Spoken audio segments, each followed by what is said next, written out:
Welcome back to Overthinking, the podcast where we overanalyze everything so you don't have to. Today, we're talking about something that I know a lot of you have been curious about, whether or not you can still achieve body recomposition, which is building muscle while losing fat, if you enjoy drinking alcohol. But first, we're going to play our favorite game called This or That. And today, we are going to decide between, are you a big headphones person, like the Beats by Dre type headphones, or are you more of an AirPod inner ear type gal? Yeah. I mean, I've always been an inner ear AirPod type of gal, but recently I wore my big headphones to the gym and I gotta say, I think I look pretty stupid. So I think I'm gonna go with inner ear pods. It's crazy too, because like I do see the girls around the gym who have the big AirPods in or the big headphones on, and I'm like, they look cool to me. They look so cute. They look so cute. And then I'm thinking about like the sweat that is gonna be dripping and pooling inside in my ear. Like, I've struggled with acne my whole life, and you kind of have too. Totally. And so the immediate thought is not on my skin. Yeah. I'm definitely an AirPod person. However, the biggest bone to pick is that if you drop one, God forbid you drop the entire case, they are ping-ponging around. It is so embarrassing. You have to like scramble to pick them up, and then someone's around and they're like dirty now. So you're like, I can't pop it back in my ear, but like, what's the appropriate way to sanitize? I mean, it's all overthinking. Yeah. So it's all on brand. Yeah, we're here overthinking this yet again. But the worst is when you like lose one on an airplane and then it just like travels to like 34B and you're like, do I get up? Do I ask like everybody to get it for me? What do I do? It's just so, the whole situation is awkward. But the good news is that we have both. And today, I want to dive into the topic because we've got a lot to cover. And I know you guys are really interested in this topic. And I feel personally passionate about this topic because my biggest goal is to find balance in my life between the biggest, fullest life, but also my healthiest life. And maybe you're like me. Maybe you enjoy a few glasses of wine to wind down, a cocktail on a date night, or maybe a full-on festival weekend like me. But how do you balance that with your fitness goals? And that's exactly what we're going to break down today. We have some science-backed insights, actionable strategies, and we're learning how to make alcohol work with us so that we can, as always, make informed decisions that best suit our life. And again, listen, I get it. I am not here to tell you to cut out your Friday night espresso martini if that feels good to you. But if you've ever woken up after a night out and checked your Oura ring and thought, okay, well, that set me back, this episode is for you. Meanwhile, I'm the one Irish goodbying at 9:30 p.m. so I can wake up feeling fresh, but I do love a cocktail here and there. So I want to know, can we have fun and still see results? You can, but there's a way to do it right, and there's a way that we're going to do it together, and we're going to break it down with some science, some strategy, and I'm going to teach you how to be fit and feral at the same time.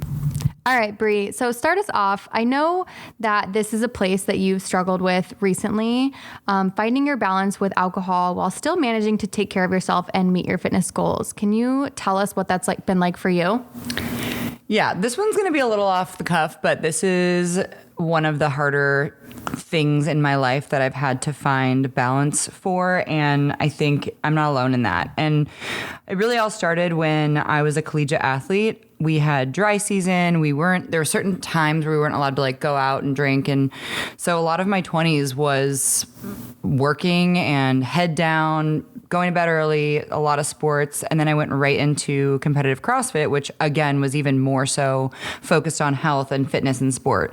When I stopped doing CrossFit and moved to San Diego and started to find my new life outside of sport, I really leaned into going out to make friends, to socialize, to date. And after my last breakup, I went really hard in the paint of just Bree in the streets. If you know, you know. Bree was effectively in the streets for a while. And it came to a place where I was going out like Thursday night, Friday night, Saturday night. Then I would Sunday like try to meal prep, but then something would get in the way because we had sports. And then I'd go out Sunday night. And then by Monday, I was just still feeling bad. And then Tuesday, I'd finally get a good workout in. Wednesday, Thursday, then Thursday night, I'd go out again. And then I just found myself so like bummed out because I was misaligned. But when I was in it, it was super fun. And I think what changed the course for me was realizing, one, that I really love feeling good. It took a couple weeks in a row of feeling good to remember what that felt like. Because then when I drank after those 3 weeks, I was like, oh my God, this is such a difference. I really do feel bad. My digestion was off. My skin was breaking out. My workouts felt like crap again. You probably have anxiety and depression. Oh my God. We produce the majority of our happy hormones in our gut, and alcohol is a toxin. It's a poison. And I was very much poisoning myself for a long time. But when I started to ask myself, is this the best decision I can make for myself right now? Or how might this affect my sports tomorrow or my relationships? When I actually got aligned with why sports and why my relationships were important to me, it just made the decision a little bit easier. And so even though I was kind of living my 20s and my 30s, this idea of allowing the best next decision to be present is what kind of saved me. The idea of like, you mentioned relationships is interesting because I feel like that can go either way, right? Like people have a lot of relationships that are tied to going out and drinking and hosting, like you. And hosting, and you're kind of saying like, I'm going to forsake drinking for the sake of relationships and sports. But on the other end of the spectrum is also the relationships that are fostered by going out together and doing social activities, which often includes drinking. So like, where is that line? Like, did you have two different communities for both of those? Or was the relationships you were trying to create like also within non-drinking and drinking worlds? Wow, that is such a good question because after that breakup that I talked about, I really found this group of friends that were super into sports, but we also, work hard, play hard. We'd go out and celebrate all of our wins and losses. We'd have practice during the week and then go out after that. So it actually took some clear expectations and boundaries around what I was willing to do and not. And it also took a lot of personal accountability.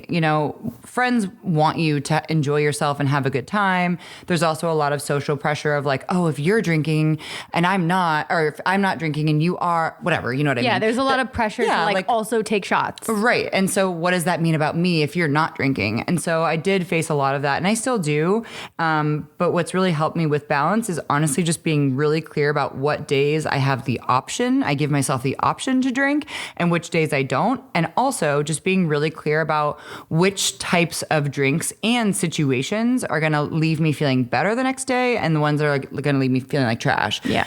And having that awareness gave me the opportunity to ask those people for not permission, but ask them for their support to kind of hold me accountable, but also like hype me up. Because when you're doing something hard, right? When you're doing something that's hard, especially lifestyle and nutrition changes, you kind of need someone who's going to be like, you know what, you're doing the thing. Good for you. Even if it's, a sacrifice of our enjoyment of enjoying you and you're blacked out. It's like, we want you to be healthy. We love Brie in the streets, but we also love Brie feeling her best. And we know that like the highest form of self-love is discipline. So like when we can set boundaries and have that discipline to stick to those boundaries, even if it's just like, okay, I'm only going to drink on Saturday nights for a couple weeks just to give myself a chance to like reset, sticking to that and like telling your friends like, hey, I really would love your support in this, I'm doing this for me, is I feel like the highest form of self-love and also fosters those relationships with your friends. Yeah, totally. Because you did mention that there are relationships where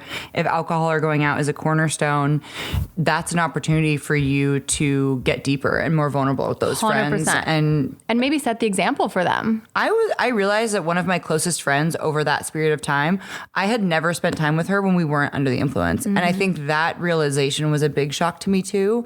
And, we are a product of the people that we surround ourselves with. And we are a product of what we think in our brain, and we can quite literally change the trajectory of what our cells are doing just by our actions, but also the way that we think and the people that we surround ourselves with. Totally. I love this topic. And I'm definitely more of like the logical, like break down the facts type of person. And I think when I have clients where alcohol is a big part of their life, I like to set it out pretty objectively. When we have huge weight loss goals or fitness goals in some degree, it's important to have the boundaries set ahead of time. And in a perfect reality, if someone is looking to lose weight, especially a significant amount, or is feeling stuck with their progress, limiting alcohol and eating outside the home is kind of the first area that I would address. Alcohol adds a significant amount of calories to the total daily consumption, which doesn't really provide a lot of real benefit towards the outcome. People don't really realize how many calories they're drinking. For example, a 5-ounce glass of wine, 120 calories. One margarita, 275. A frozen pina colada, over 500. And let's be real, who's stopping at one? And if you're considering the calorie intake of what someone in a deficit might be, let's just say 16 to 1800 calories, that could add up to 20% of your total daily allowance to put things into perspective. Exactly. And then when we factor in the late night food decisions, it's really hard to grab a salad when you've been out after a few drinks, right? It's always fries, pizza, like I deserve this takeout or Taco Bell moment, right? You literally did that last weekend. Okay, not Taco Bell, but you are right. And I planned for it, and that's the difference. Yeah, so you mentioned a plan. What is the strategy that you give yourself or allow yourself for going out drinking? All right, here's how you drink smarter while still hitting your goals. There are typically 4 things that I will focus on, and they are how much you drink, when you drink, what you eat, and how you recover. So for the first one, how much you drink. I mean, obviously this is going to be relative to people's lifestyles and goals and all of that. But for me, I always give myself a 2 martini limit. Martini is my go-to drink. And that leads us to kind of like what to drink. But we'll get there in a second. Typically, I just stick to that 2 martini max if I know that I'm going to go out. And then at that time, I look around and I'm like, okay, what's the vibe? Do I feel like I need to take this into a longer night that might be a sacrifice to what I have tomorrow? Or am I like kind of good? Let me just ride this buzz out for a little longer, have some water, and see if I need more. Yeah. Is it Brie in the streets mode, or is it Queen Brie mode? Yes. What's the opposite of Brie in the streets? Built by Brie. Oh, no. Okay, and then number 2, time it right. So the timing of when you drink matters too. If you are going to bed super drunk and intoxicated, you are setting yourself up for not getting the best quality sleep. However, if you kind of front load the day or night and then mix in some hydration with it, which is actually number 3, then we can actually help you still have a good night out, but you're not going to have that hangover effect. You're not going to be craving the snacks right when you get home as much. And the timing of having your drinks earlier in the day allows some more opportunity for you to get some high quality food into your body, both before and after. The other thing is that we'll get into this in a bit, but drinking alcohol actually slows your rate of muscle protein synthesis, which is when we go to the gym, we go and we break down all this muscle tissue, and then we eat, we sleep, we recover to repair that muscle tissue. But if you drink right after you lift, you're slowing down your body's ability to do that recovery process because your body's going to prioritize the toxin, the poison that it's ingested, not the processes that it takes for it to build back the muscle, making you stronger, increasing your muscle mass, basal metabolic rate, and making you leaner. Yep. I think another key on here, hydration is key. So I know when I do go out, or if I have gone out in the past, I try to alternate one alcoholic drink and then a glass of water, one alcoholic drink and then a glass of water. So that not only like gives you that like social life jacket of like holding something and sipping something when you're having a conversation, but you're also staying hydrated, which is just prolonging reducing the amount of alcohol that you're consuming. And then electrolytes, of course, totally fine if you're into it, not absolutely necessary, but they can help you just like replenish all of your sodium, potassium, et cetera, after a night of drinking. And then the last tip we have for you is going to be pre-gaming your nights out or social eatings, even with like front loading your day. So a big protein rich breakfast and lunch. And then if you have like a dinner plan, making sure that you're choosing meals with high protein or a protein focused plate. And then healthy fats before drinking to slow alcohol absorption and keep hunger in check. That way you're not letting that inner goat come out. Yeah, that's amazing. So just to summarize it for you guys, the big 4 strategy is 1, keep it moderate or just be really clear about your intention for the night. 2, time it right. So do not be the person like me this weekend who buys shots for everyone right before you're about to leave. Yeah. Decide when your last drink's going to be and be really clear about that with yourself and maybe also with your people that you're going out or your accountability buddy for the night. Third is hydration. So make sure you're drinking water regularly. If you're not typically, I'm always surprised by the number of people that aren't like, that tell me they don't drink water. Like, aren't you thirsty? Aren't you starving? Aren't you craving sugar all the time? Aren't you having panic attacks in the afternoon like me? Maybe that headache is because you're thirsty. Have you tried water? Maybe your sugar cravings are also because of that. Not to shame anyone, but No. like my mom literally just like will wake up and go get a Diet Coke. Like she doesn't drink water. Yeah. Yeah, one of my best friends is always like, look at me, I'm having a sip of water. I'm like, one sip is going to just barely scratch. Bitch, drink 32 ounces at least. God. And then the last thing, of course, is going to be pre-gaming with your high protein meals. So even if you're going out for a night of drinking, if it's not including dinner, just have a protein dense meal beforehand just to avoid that inner goat. Yes. Actually, one of my favorite things about you, Kelsie and Seth host all the time for all of our friends. And one thing I always admire about her is that she is a no until proven yes type person. I'm a no gal. And so I'd love to just talk a little bit more about some social pressure strategies and tactics that you use and what to do if somebody wants to drink less but doesn't want to be the weird one at the party. Yeah, here are 3 ways to navigate that. I have a goal approach, which is I'm on a health kick right now, so I'm keeping my drinks to a minimum. And I feel like we've gotten to this point in our social, at least here in San Diego, like a lot of our friends are not really drinking anymore, whether it's California sober, so you have your little pre-rolls or your edibles, and now that THC beverages are more common, I feel like it's easier. I don't know if the rest of the world or the country like feels that same effect, but I think it's a lot easier and understandable when our community people get it when you're like, no, I'm really focusing on my health right now. Alcohol isn't a part of it. And that should just be okay. Like anyone should be able to accept that answer. Second is going to be the I'm feeling amazing approach, which is I actually feel way better when I drink less. So I'm sticking with that. And if anyone gives you a hard time, like, okay. Yeah, that feels kind of similar to like what you might say is like, you know, I'm actually good. Like I'm enjoying this or... it's a no from me, dog. Yeah, it's a no from me, dog. And then number 3 is? Number 3 is the hardest one, which is just a confident no. I'm good for now. No explanation needed. I mean, you can use it's a no from me, dog. Yeah, it's a no from me, dog. It's probably going to make you more lame and weird. Yeah, I do struggle sometimes when I'm out with friends because of this, like knowing exactly what to say, or I'm like, oh, I don't want to bring the vibe down. Or, you know, I think as fitness coaches, a lot of times I will dim my light of the things that I do and the way that I take care of my body so other people don't feel bad.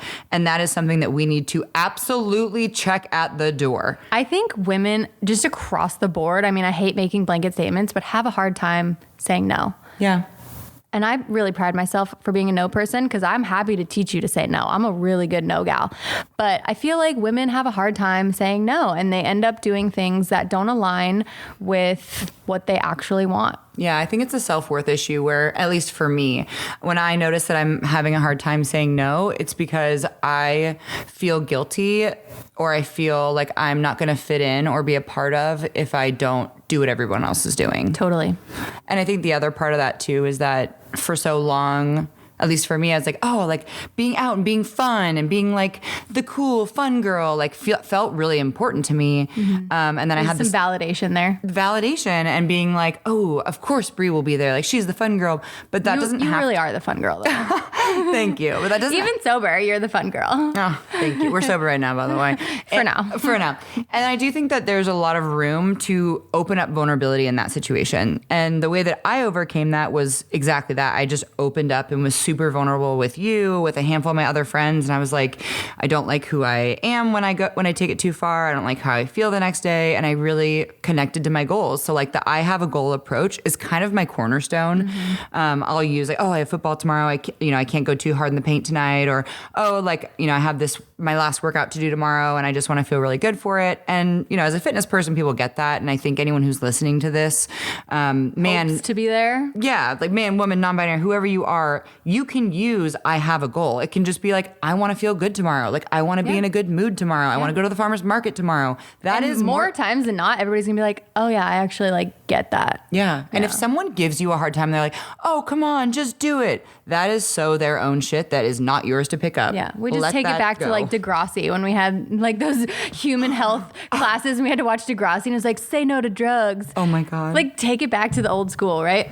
But I think this brings up an interesting thing too, which is like, this often precipitates a point in people's life where they have to really confront who they're surrounding themselves with. And I think that's really hard, especially for women, is like, you're going to probably have to let go of some people in your life. If they're not aligning, if they're giving you a hard time and they're not respecting what you're telling them, unfortunately, you may have to just take them to the gallows. Yeah. And if hearing that really freaks you out, because to be honest, that hearing that would have really spooked me over the last couple years. It's not about who you're not choosing. It's about who you are choosing. And it should be yourself. And it should be yourself, number one. You're at the top of the tree. But then if you look around and you look at your friends, and you look at the people who are in your most recent texts, think about the energy that you feel when you see their name. Do they feel like a supported, trusted source to you? Do they feel like someone who's going to give you shit when you say no? Those are just people that you're not going to prioritize spending time around on the weekend. But it doesn't mean you're not going to see them. Mm-hmm. It's just like this other person who gets it, who understands me, who is supporting me on my journey. I'm just going to prioritize spending more time with that person. Yeah. And that is the key to boundaries. It's not about, I don't want to be friends with you. It's that I want to be friends with this person. Yeah. I want to do these things. And you're also calling these people forward to learn to love you in the way that you want to be loved. Oh. If it's no longer, I want to be loved in the going out way, it's I want to be loved in the side by side and watch movies and nature documentaries together, which, by the way, I need to show you David Attenborough. This bitch has never even watched a David Attenborough nature documentary, and I can't handle it. That's exactly, I mean, everything that she said actually just like gave me full body chills, because it's been a really big struggle for me of just finding my people who get me in all spectrums and all levels of us. And I think as women and just humans in general, you know, community and people around us is such an important piece. And, you know, I actually am really grateful to alcohol in a lot of ways for bringing some of the best, closest people in my life. Trauma bond, or even just like having really, sometimes alcohol facilitates really fun memories that you keep with you for years and years. Our kids and grandkids are going to hear. Yes. But I do think that there's a lot of, you know, tact to it. So, so the verdict, can you drink and still be fit? Yes, but you have to be intentional about it, right? So here's the plan. Limit to 1 or 2 drinks, or just be really clear about your goals for the night. Avoid drinking right after workouts and right when you get home after going out. Like, try to create some space to let yourself sober up before bed. Hydrate and eat before drinking. Choose some lower calorie or easy to track drinks if you're in the process of tracking macros. And then, of course, just be smart about social situations and be smart about the relationships that you're keeping and ensuring that you do a little audit from time to time. Yeah. And most importantly, own your choices. If you're drinking, great. Set the boundaries. If not, also great. Just make sure it aligns with what you want and the person that you want to be. If this episode helped you, share it with a friend, tag us on Instagram at overt_thinking podcast, and let's keep this conversation going. I know that we have more, and I know that you guys probably have a lot of helpful tips that we might want to hear too. So please like and subscribe. Let us know what works for you. And in the next episode, we're going to be talking about macros, metabolisms, and myths. And in the meantime, stay fit, stay feral, and we'll see you next time.